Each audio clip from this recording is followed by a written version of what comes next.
พี่น้องซุมเจ้าได้ยินข่าวนางเอกหมอลำสิโตนห้างนางเอกหมอลำสิย้ายกลางฤดูกาลบ่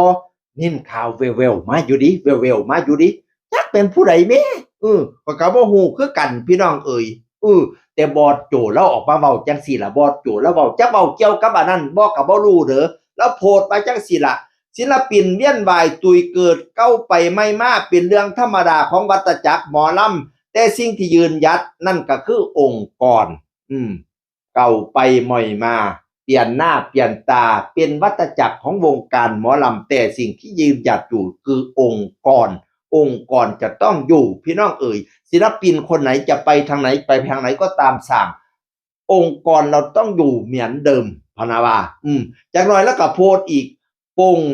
คอยเศร้าตื่นเต้นน้ำละวงการหมอลำแต่ละปีคนนั้นจะย้ายวงคนนี้สิไปมองหันมองนีคอยผ่านมาเบิดแหละเวทีเครื่องเสียงกะย้ายไม่แอดเพนเดียวอยู่บ้านก็บ่มีคอยกะผ่านมาคักล่ะไผสิย้ายไปวงใดคอยเศร้าตื่นเต้นนำแล้วล่ะว่าแต่อีหล่าอุ๋งอิงอยู่นำพ่อ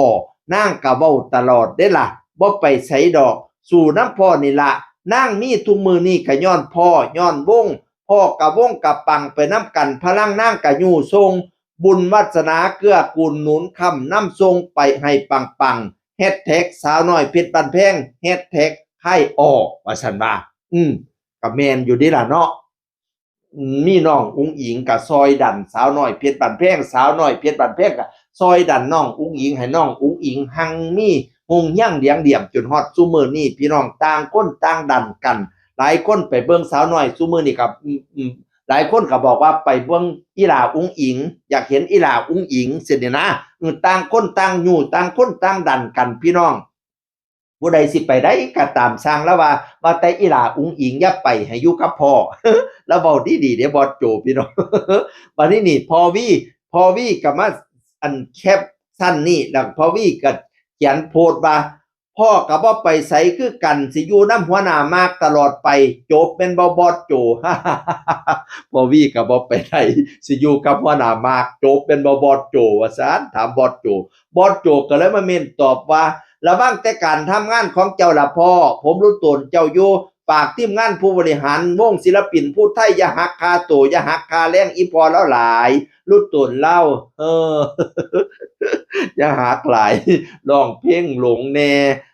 จำเนี่ยบ่ได้แน่หลงคีย์แน่หลงคอมจังหวะแน่ถือเขาหักเงินดีๆอีพอวีน่ะลูกชายมากแล้วหักผู้บริหารมากแล้วหักอีพอวีว่าเหลือ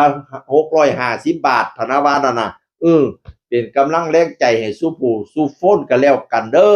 อจักนางเอกผู้ใดแม่สิย้าย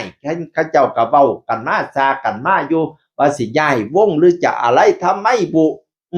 ก็เป็นวัฏจักรหมอลำคือจังบอสโจแล้วว่าล่ะเข้าไปใหม่มาเห็นบ่สมัยซุมื้อนี้น้อยนึงผู้นั้นก็ย้ายไปอยู่วงนี้น้อยนึงผู้นี้ก็ย้ายไปอยู่วงนั้น